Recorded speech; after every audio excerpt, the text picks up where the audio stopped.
Hey guys, I'm Lily O'Reilly. This is Lily O'Reilly Reviews. This is my terrible overhead lighting that I've been unable to fix. My bad. But today, we're going to be doing an unboxing of 2 or 3 new tarantula species from Fear Not Tarantulas. As you may know, I have a T. albipilosus, Nicaraguan or Honduran curly-haired tarantula. Picked that up the 1st October during the pandemic, and I've really fallen in love with her, which led me down the slippery slope to picking up a couple new species. So, we're going to do some quick and dirty habitat setup. Then we're going to pop this open and see what's inside. There will be spiders. You have been warned. Let's get to it, huh?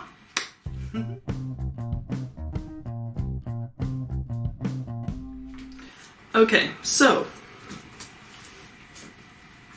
in order to prep for this, I should be getting 2 1/4-inch slings, which will be very small. So I have 2 large pill bottles with unscrewable caps that I need to put air holes in.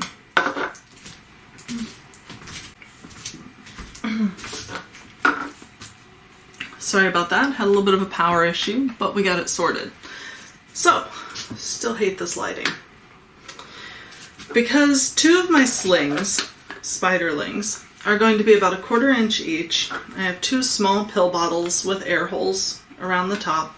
This will hold them at least until they hit 1/2 inch. My other spiders should be closer to 1/2 inch, so we have a large deli cup. In terms of substrate, I'm doing very similar to what I did in the past with my T. albipilosus, my curly hair. And I'm just running straight coconut coir. I've had this sitting in some warm water to give it a chance to rehydrate, break up a little bit.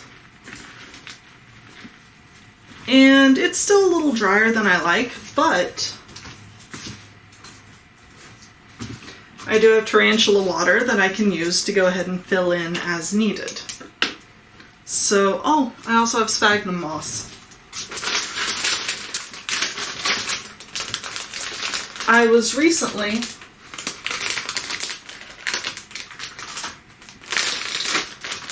turned on to the idea of using sphagnum moss in enclosures.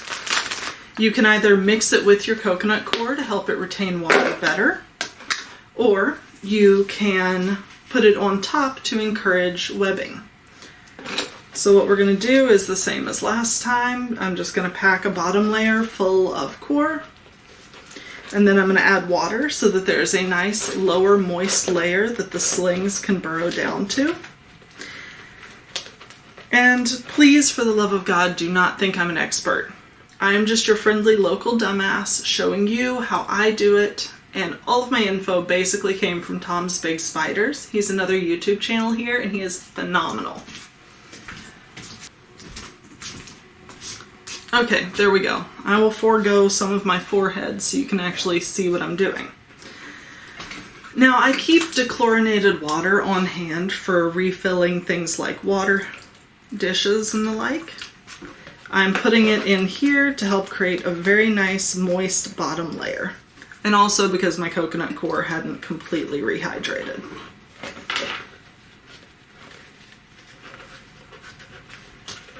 There we go. So now there's a nice, very moist area. And there's a little extra water in there, but as I fill it the rest of the way, it'll naturally create a bit of a moisture gradient so that it will stay a little drier at the top, a little more moist further down. And I tend to pack my coconut pretty tight so that it'll be more stable if they burrow. And this is literally just like I think it's a 2-gallon bucket from Lowe's. I have them around the house because they make great stands for your dog food dishes. If you've got larger dogs like me and they need a way to eat without their face being on the floor. Because, you know, that's terrible for dogs. They wind up inhaling a lot of air and it can cause issues with like bloat.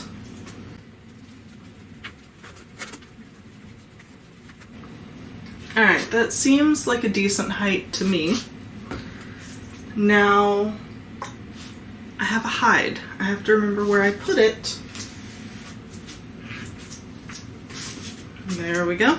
So I have a little half hide made out of cork that I'm going to put in here to help create kind of a starter burrow area.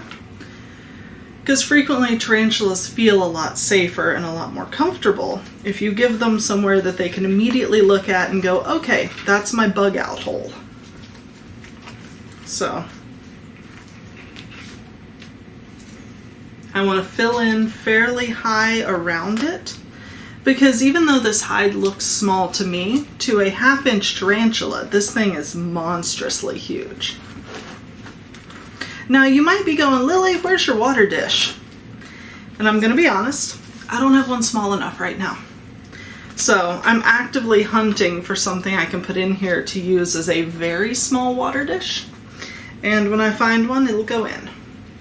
But in the meantime, there's a little hide, a little tub of coconut. I've got a really scruffy looking pile of sphagnum.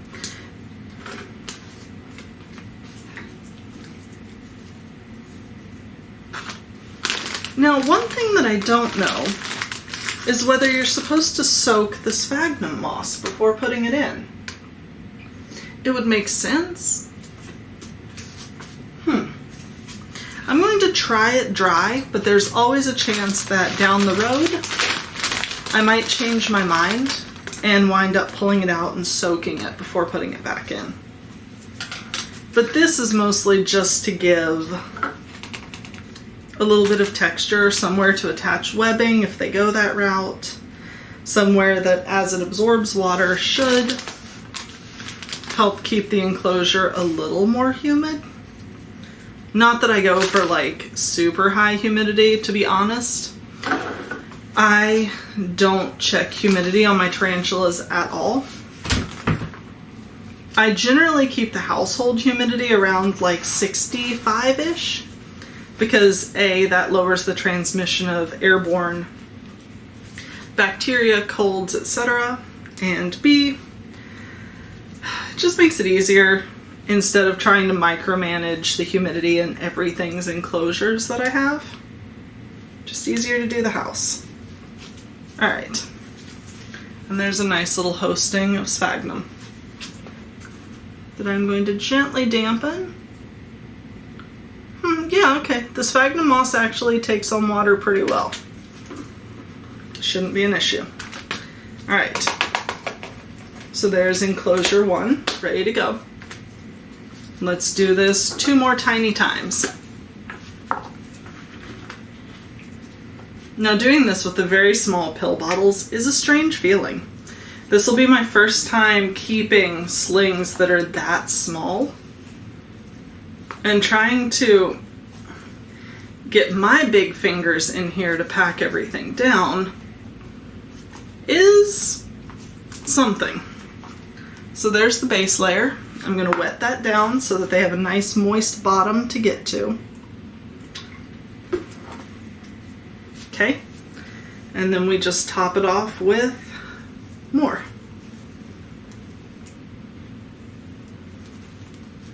And we just repeat this cycle of fill and pack until it is quite a bit higher. Now, in terms of the tarantulas I'm picking up, I recently fell in love with the Coquiana brunipes. They are I believe they're a dwarf species. They've got a black body and little pink legs. They're a heavy webbing species, which is new for me. I'm honestly pretty terrified of webbing, so I'm hoping that the same way my T. albipilosus got me used to spiders in general, having a couple small, non-threatening, heavy webbing species should do a lot to get me more comfortable with that as a concept. We're almost to the top. I'm going to put in just a smidge more. But I've also heard that these little critters can bolt. So I'm trying to not put them too close to the top, just in case. Okay, so there's that. I'm going to finally shred some sphagnum and drop it in here. Given how very, very, very tiny this thing is, I'm honestly not going to put in a hide. Oh, and I also have an old pair of cooking chopsticks that got retired that I am using to put a little starter burrow in here. It's not much, it's literally just a little hole that goes straight down, just so it can have somewhere to run to when I first put it in. So there's how that looks.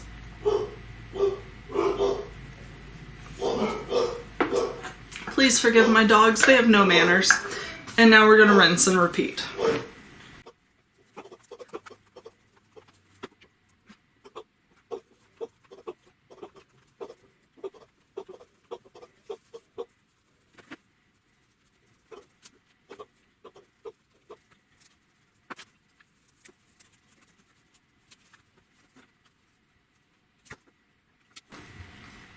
Okay, there we go. Everything is ready. I'm gently wetting down the sphagnum moss.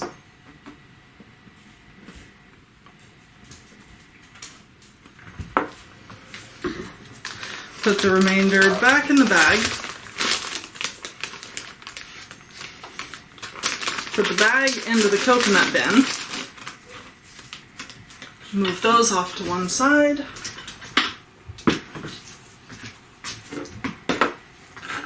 So we now have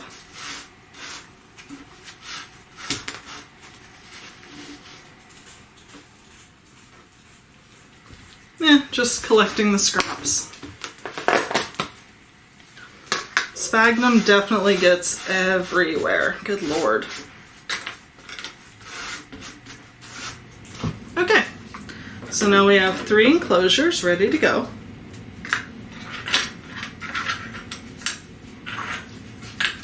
Let's pop open the box and see what we got.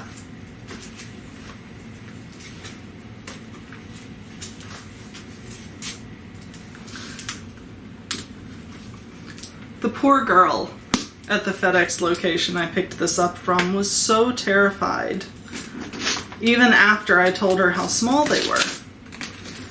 Now, as somebody who's become more arachnophobic in theory than in practice, like, they do still freak me out. I am still uncomfortable around spiders, but I'm working on it. It's almost become interesting to me to see people who are still aggressively arachnophobic. Okay, so Fear Not Tarantulas comes with, you get some documentation on the top. It's a styrofoam lined box. They give you their information. If there's any challenges, you need to message them within 2 hours of the order being available for pickup. Sadly, my order was available at 8 a.m. and I work night shifts, so I woke up at noon, so that has already passed. Your spiderlings are inside closed vials in newspaper and tissue paper. Rehouse them over a large bowl or a bathtub.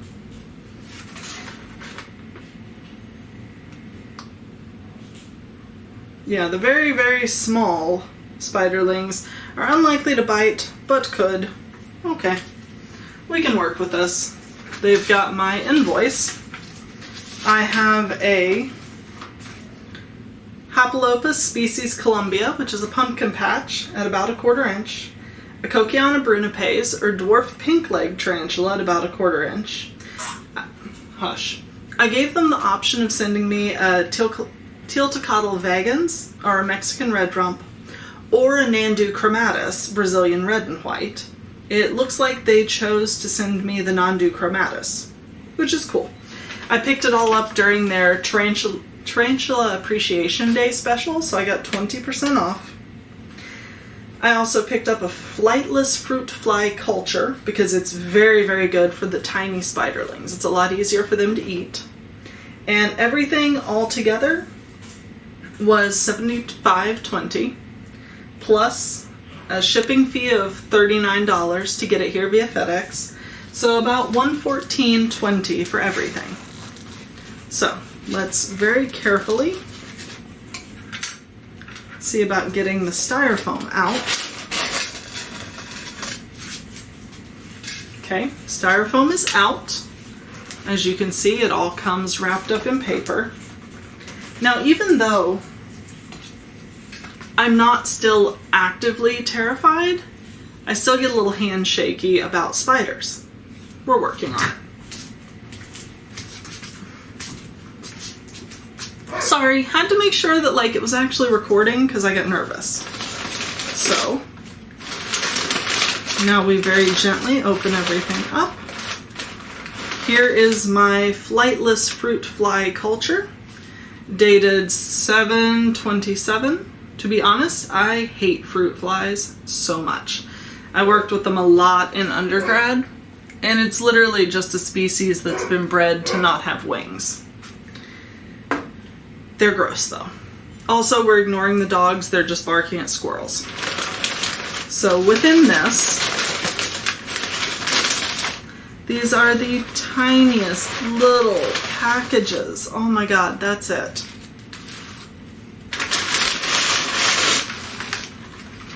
That's it. Okay. Oh, my tiny, tiny babies. Do you see this? Do you see how very, very small these are? Okay. First is the Nhandu chromatus, the Brazilian red and white. He is somewhere in there.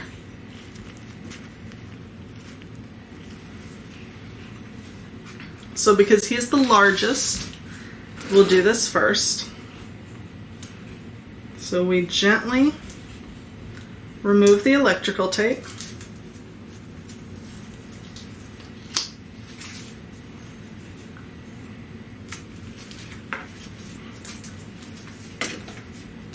Now I'm going to do this directly over the bin, but I will move closer so that you can see. This is why a sliding desk is amazing.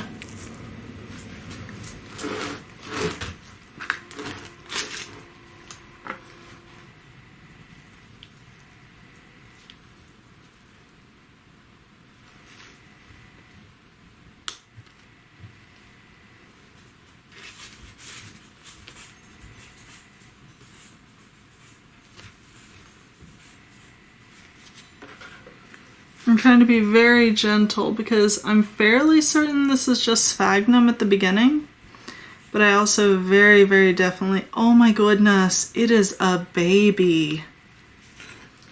Oh, it is so much smaller than I thought it was. Oh dear. Okay, so it looks like this enclosure is way too big for this spider. So we are going to table this really quick, and I'm going to go make another vial. Okay, so through the magic of turning the camera off and back on again, I am back with another small enclosure for my Nhandu chromatus, which I realized I did not have the right concept of size on.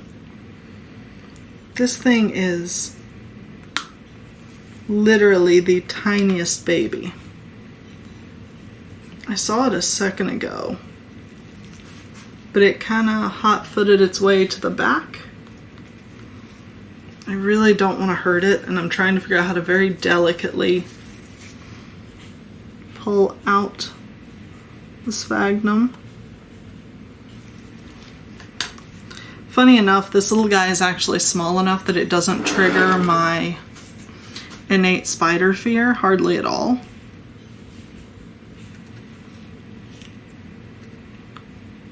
Now I'm sure my tune will change when it gets bigger.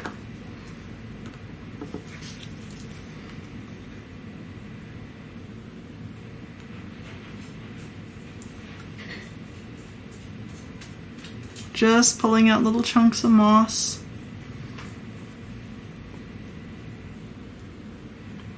Trying to figure out where in the world this spider actually is.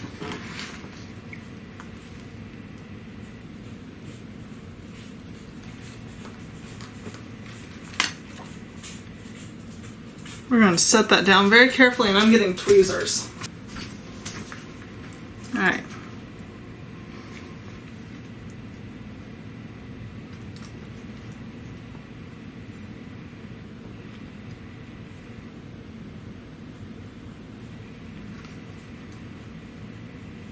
There it is.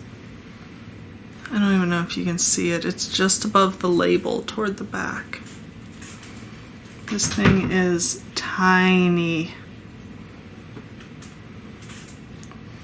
Now that I found it, I can remove some of the moss out of here. All right, my tiny, precious baby, it's time for you to come out. Come on, come with the moss. Come.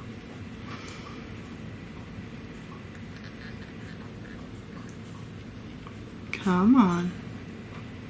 I'm not gonna hurt you. I just want you to very carefully come out.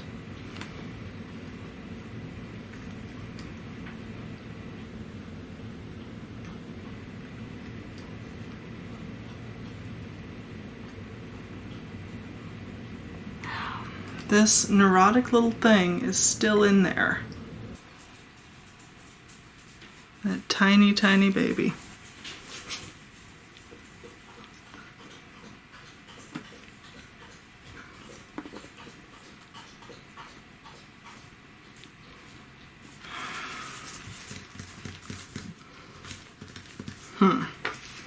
How does one gently shepherd a sling out? Because I don't want to hurt it. I just need it to move.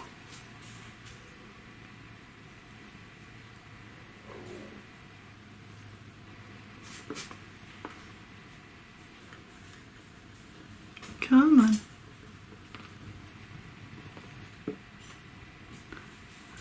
There we go. That was a very, very small baby.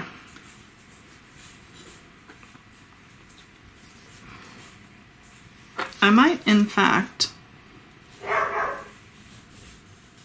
decide to go around and plug up the air holes on this, because I actually worry they might be too large for this little guy. Yeah, I have a feeling it could scoot out of those holes at any time, so let me grab some tape. Alright, this is not going to be sexy, but it'll probably be effective. I'm going to close off the air holes with a little bit of tape. Because keeping it safe is very important. I'm just using a little smidge of painter's tape. Nothing too major, will be really easy to get back off. The sling shouldn't be able to stick to it. And this gives me the ability, when the sling gets bigger, to easily pop some of these off and restore better airflow.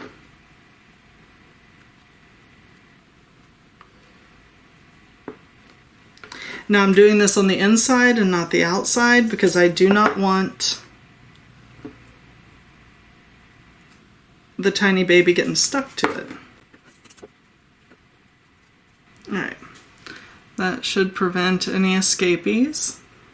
And you can just barely see him right above my finger, above the substrate there.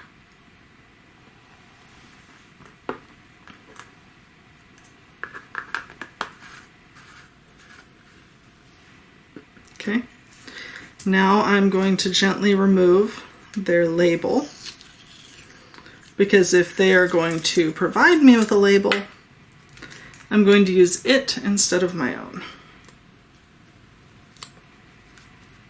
So there's the Nhandu chromatus labeled secured and set up. Now what I'm worried about is if that is how small the Nhandu chromatus was, how tiny are the Cochiana brunipes and the Hapalopus going to be? Because the Nhandu is a species that actually gets large. These little guys are not. These are dwarves. So if they're going to start out even smaller, well, at that point I get to start wondering if I've gotten in over my head with regard to thinking I could tackle such a small species. Because my first was a T. albipilosus, which I got at a 1/2 inch. Very, very different feeling, very different sort of effort than getting one this small. But on the bright side, these larger pill containers, especially with how slow growing some of them can be, might wind up being their home for months and months and months, you know? Which makes things a little easier at least, because that's less rehousings. Alright, that's all of those little holes sealed.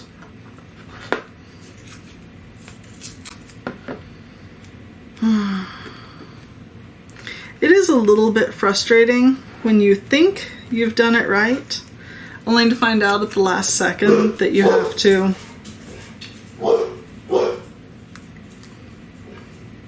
reset, but it also means that I haven't stopped learning yet, and I enjoy that aspect. Like, yes, it's not necessarily perfect right off the bat, but we make it better. And over time, we reach a point where we get it right. More often than not, hopefully.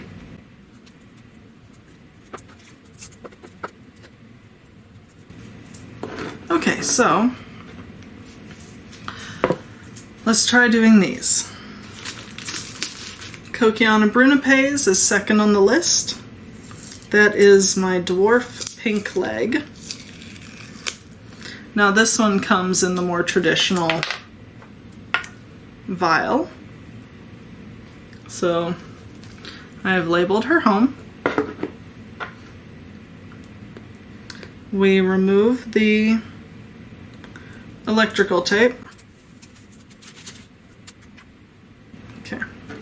And this is in the normal style, basically, where there's a plug of paper. And then deep down in there, there's going to be a little bitty pissed off tarantula. See? So now it's just about figuring out how to get her out carefully. Because if the paper towel twists, you run the risk of potentially damaging them.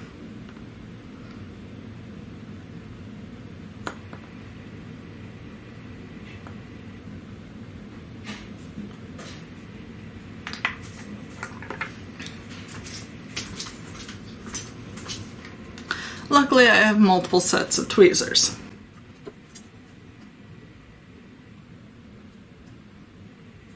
My God, they packed this poor girl in the toilet paper. I have this as a catch cup if needed. Hopefully I don't.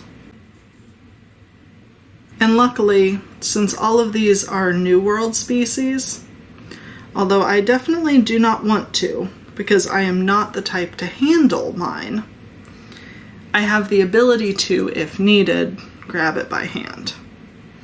Still not something I'm into, though. My God, I know you're in there somewhere.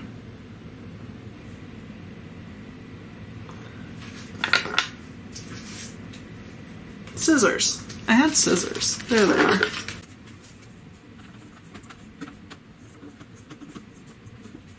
the less of that I'm having to handle, the easier. So.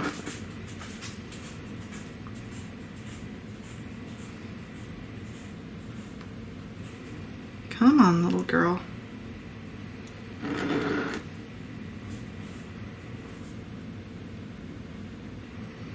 Oh goodness, she is tiny, tiny.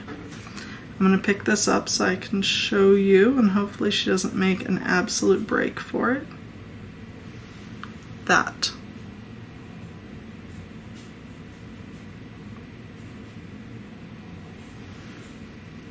That is the size of my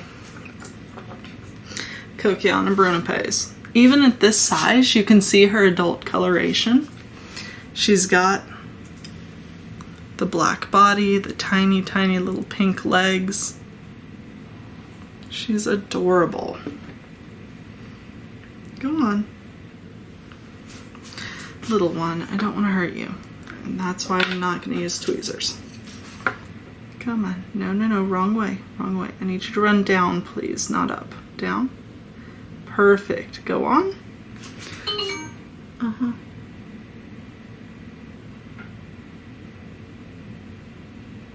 There's nothing quite like the terror of trying to figure out if she actually left the toilet paper.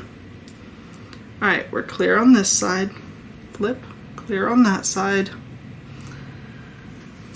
And just because I am absolutely neurotic and she is tiny, tiny, I'm opening it up to make sure she didn't like go between the layers.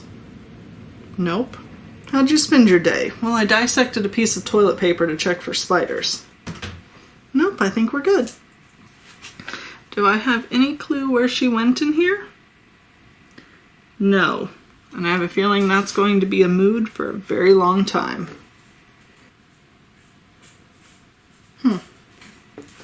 Well, shit. Go back down. Down, please. Down. Down. I am a large, threatening chopstick. Please return to the bottom of your enclosure. Thank you. They were not kidding about how the Coquillana will bolt for it. When I found her, she was on the rim. Yeah, no clue where she settled down at. But that is a very small Coquillana brunipes.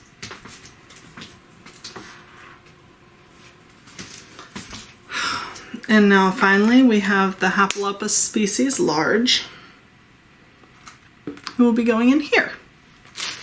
I'm really excited about the pumpkin patch. They're a Colombian species. And one of my best friends is Colombian. So the other day I was talking to him, and of course I brought up like, hey, do you know this spider? Have you ever encountered it? Apparently he used to catch them with one of his friends as a kid, like catching tarantulas by hand. Oy. Okay. Same routine. You get to see my hand tremors again because nerve damage is fun. We're going to just take this. Take the plug out. Oh wow, this girl is like up at the front.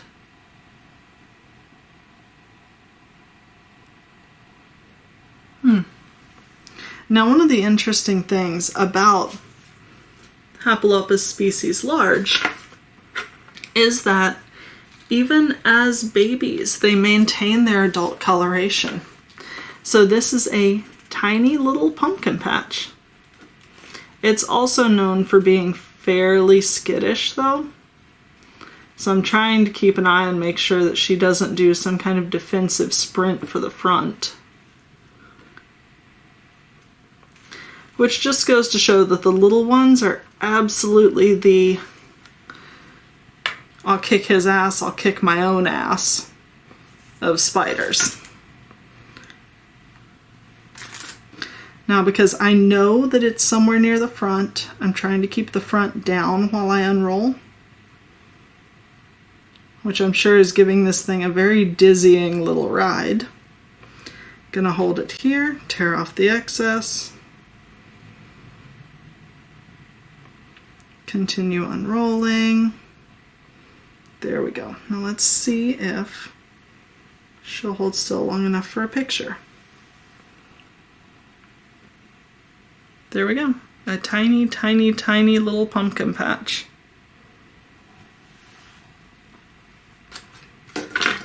Gorgeous baby. Definitely not comfortable, and I don't blame her. Let's see if I can coerce her down and into the cup.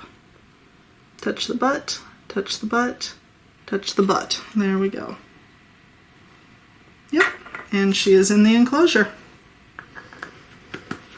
That one went very smoothly, especially given what I know about them being bolters. Not bad at all. So we now have Hapalopus species large, the pumpkin patch, Coquiana brunipes, the dwarf pink leg, and Nhandu chromatus, the Brazilian red and white, plus some fruit flies, just to keep things interesting. Now I will, of course, be giving you updates on these the same way that I've kept you roughly in tune with what's going on with my T. albipilosus, who is marvelous but currently burrowed for molting, so I'm just kind of letting her chill. Cannot wait until she molts and I can get my hands on an actual cast so that I can try and sex her. That's going to be exciting, and I'll probably do it in a way that you guys can watch so that somebody with more experience can tell me how bad I'm screwing up. And yeah, that's what I got going on. I'll be keeping this enclosure off to one side for whenever one of these scales up enough to need it. I am betting it will be the Brazilian, but in the meantime, it can just hang. I'm in no rush. So, hopefully that was fun for you. I've definitely come a long way from my first unboxing. I remember how terrified I was trying to get her out of the wrapper. And it's really cool that after keeping a tarantula for about a year, I'm at a point where I'm comfortable unboxing more tarantulas. This kind of exposure therapy might not be for everyone, but if you are gently arachnophobic, getting one that is a tiny baby and watching it grow up really does a lot to remove the gut-wrenching fear of spiders. Other things that have helped is there's a Reddit called Spider Bros. I know, but it's a bunch of people just humanizing spiders and being like, hey, here's the one that hangs out at my work, in front of my house, in my garden. And it's a really nice way to get into the idea of spiders without necessarily having to have them. But I have taken up enough of your day. I am off to get these little guys set up next to their big sister, figure out what I'm doing with the fruit flies, and yeah, I'll talk to you later. Be good to yourselves, be good to each other, and I'll be back with a review as soon as I can. Bye, guys.